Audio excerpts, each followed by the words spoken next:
नमस्कार दोस्तों, आप सभी का लॉ सीखो के दैनिक समाचार विश्लेषण में। चलिए आज के आर्टिकल्स देख लेते हैं। आज का जो हमारा पहला आर्टिकल है ये आर्कटिक कॉपरेशन, आर्कटिक सहकारिता के बारे में बात करता है। हाल ही में रशिया और उसके अलावा और दूसरे देशों के बीच में एक मतभेद दिखा है आर्कटिक रीजन को लेकर खास तौर पे। तो इस बारे में हम उसी चीज के बारे में बात करेंगे, कुछ इतिहास के बारे में भी हम यहाँ पर चर्चा करेंगे और भविष्य के बारे में भी हम बात करेंगे, क्या भविष्य इस रीजन का हो सकता है। उसके बाद में जो आज का दूसरा आर्टिकल है ये तालिबान को कानूनी रूप से लीगली रिकॉग्नाइज करने की बात करता है। हमारा जो अंतर्राष्ट्रीय कानून है उसमें क्या तालिबान को रिकॉग्नाइज कर सकते हैं, क्या भारत को क्या स्टैंड लेना चाहिए, क्या स्थिति लेनी चाहिए, उस बारे में भी यह आर्टिकल बात करता है। तो चलिए मैं आगे बढ़े उससे पहले मैं अपना परिचय करवाना चाहूंगा। मैं खुशवंत पवार। आप चाहे तो मुझसे ट्विटर और लिंक्डइन पर जुड़ सकते हैं, डिस्क्रिप्शन में आपको इसकी जानकारी मिल जाएगी। अब देखते हैं आज का एमसीक्यू। वो यह है कि पहल स्कीम गवर्नमेंट ऑफ इंडिया के द्वारा निम्न में से किस वर्ष लाई गई। आपको ऑप्शन ए है 2013 में, ऑप्शन बी है 2014 में, ऑप्शन सी है 2015 या ऑप्शन डी 2016। जो भी आपको उत्तर हो कमेंट बॉक्स में जरूर लिखिएगा। तो अब आते हैं हमारे डिस्क्रिप्टिव क्वेश्चन की ओर। वो बात कर रहा है कि किस तरीके से जो नाटो अलाइज कंट्री है और रशिया के बीच में जो मतभेद चल रहा है, जो टेंशन चल रहा है आर्कटिक रीजन में, उसके बारे में आपको चर्चा करनी है। आप आपका उत्तर 250 शब्दों में लिख सकते हैं।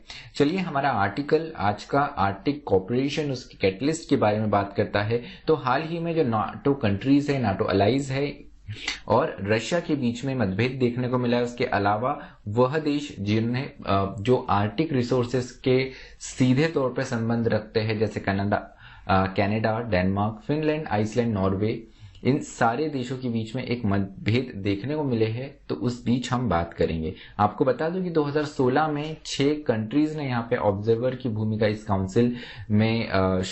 काउंसिल में जुड़ के यहाँ पर वो शामिल हुए। काउंसिल की भूमिका में एज ऑब्जर्वर के रूप में आए। भारत भी उन्हीं में से एक देश था। तो जब भी आर्कटिक रीजन की हम बात करते हैं तो थोड़ा इतिहास देखना जरूरी है।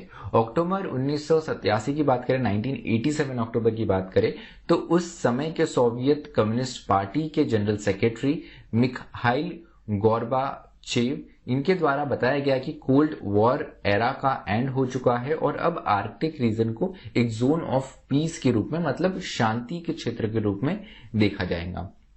2007 तक ये जो शांति है, ये जो सौहार्द है, ये कंटिन्यू रहता है। लेकिन उसके बाद में एक ऐसी गतिविधि होती है रशिया की तरफ से जिससे आर्कटिक रीजन में मतभेद वापस से शुरू हो जाता है। रशिया क्या करता है कि यहाँ पर नॉर्थ पोल पे जाके वो अपना झंडा वहां पर लगा देता है। इसको देखते हुए कनाडा की काफी तीखी प्रतिक्रिया आती है, काफी तीखा रिएक्शन आता है और यहाँ पे कनाडा की तरफ से ये कहा जाता है कि ये कोई 15वीं शताब्दी नहीं है जहां पे आप कोई भी लाइन पे जाके अपना झंडा लगा दोगे और अपना क्लेम स्थापित कर दोगे।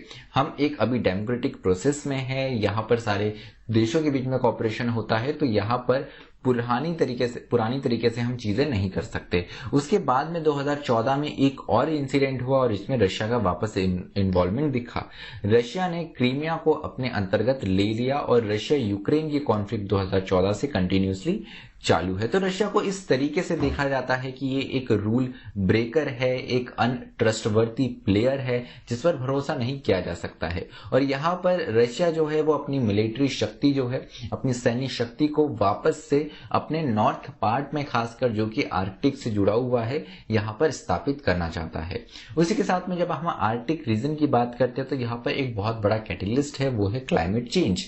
क्लाइमेट चेंज जिस तरीके से हो रहा है हमारे विश्व में, ऐसा अंदाजा लगाया जाता है कि आर्कटिक रीजन पे जो आइस है ये पूरी कंप्लीटली मेल्ट हो जाएंगी। तो यहाँ पे आवश्यकता है कि हमने एनवायरनमेंट की तरफ ज्यादा ध्यान देना चाहिए एज कंपेयर टू मिलिट्री या सैन्य शक्तियों के।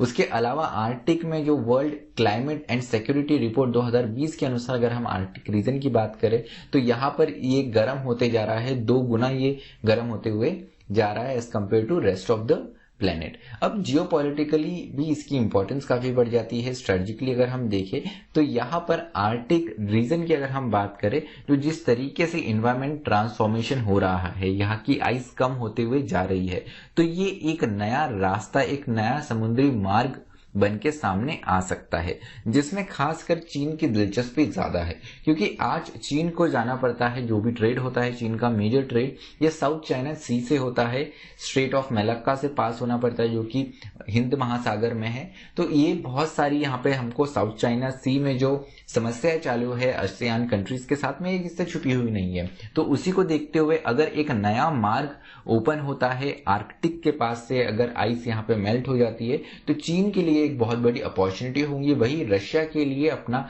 यहाँ पे दबदबा बनाने के लिए, अपना प्रभुत्व बनाने के लिए भी ये एक बहुत अच्छी अपॉर्चुनिटी होगी। इसी को देखते हुए रशिया टाइम एंड अगेन यहाँ पे इंटरफियर करते रहता है और अब चीन की भी यहाँ पे काफी ज्यादा दिलचस्पी बढ़ गई है। चलिए दूसरे आर्टिकल की ओर आते हैं, जो कि तालिबान को रिकॉग्नाइज करने की बात करता है। तालिबान को रिकॉग्नाइज करने की बात हो रही है यहाँ पे इंटरनेशनल लॉज की, जो हमारे अंतर्राष्ट्रीय कानून है उसके अंतर्गत।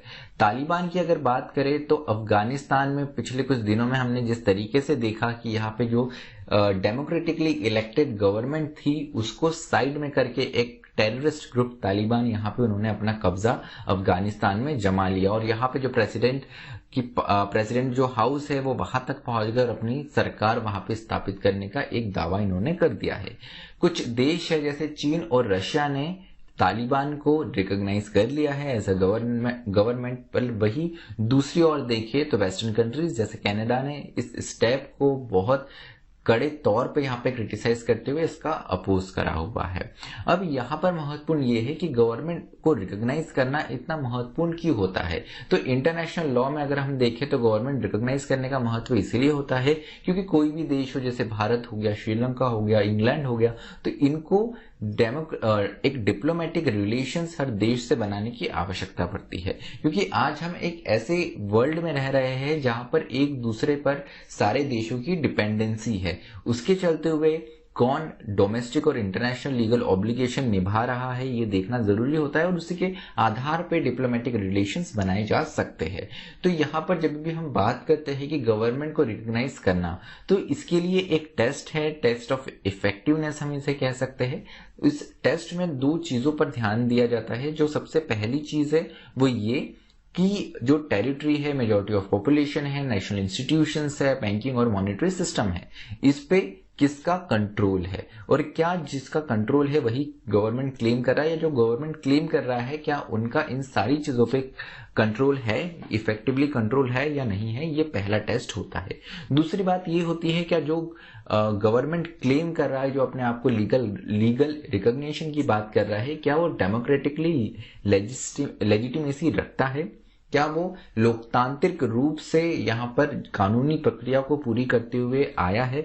तो तालिबान के अगर हम केस में देखें तो यहाँ पे फोर्सफुली तालिबान यहाँ पर आया है, जिसके चलते हुए हम इसको एज ए गवर्नमेंट रिकॉग्नाइज करना थोड़ा मुश्किल हो जाता है। अब यहाँ पे महत्वपूर्ण बात यह है कि स्टेट को रिकॉग्नाइज करने की नहीं बात की गई है। State Afghanistan as a state, as a nation already recognise है, ये प्रश्न है ही नहीं। यहाँ पे प्रश्न है कि क्या हम तालिबान को रिकॉग्नाइज कर सकते हैं एज अ गवर्नमेंट। उसके अलावा बात ये आती है कि भारत को क्या करना चाहिए। भारत की अगर हम स्थिति देखें तो जैसे हमें पता चलता है कि इसे हम डी जूरी रिकॉग्निशन नहीं मान सकते हैं।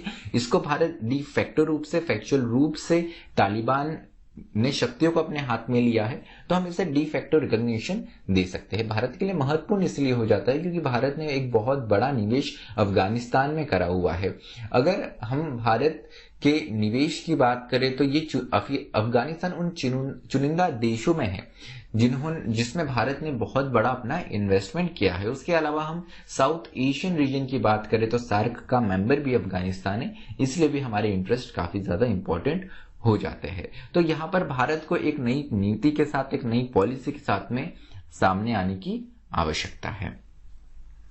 तो चलिए आज का हमारा विश्लेषण यही समाप्त होता है। आप चाहे तो हमें ऑडियो फॉर्म में डेली न्यूज़पेपर एनालिसिस पॉडकास्ट पे सुन सकते हैं। ये पॉडकास्ट आपको Spotify, Google podcast, Apple podcast और एंकर पे आप हमसे जुड़ सकते हैं। इन डिफरेंट प्लेटफॉर्म्स पे आपको करना सिर्फ ये है, इन प्लेटफॉर्म्स पे जाके आपको daily newspaper analysis podcast search करना है और आप हमसे जुड़ सकते हैं। इसके अलावा आप हमसे टेलीग्राम और इंस्टाग्राम पर भी जुड़ सकते हैं और अधिक जानकारी के लिए आप लॉसिको की वेबसाइट www.lawsico.com भी विजिट कर सकते हैं। मुझे सुनने के लिए आप सभी का धन्यवाद। Thank you. Stay tuned to लॉसिको।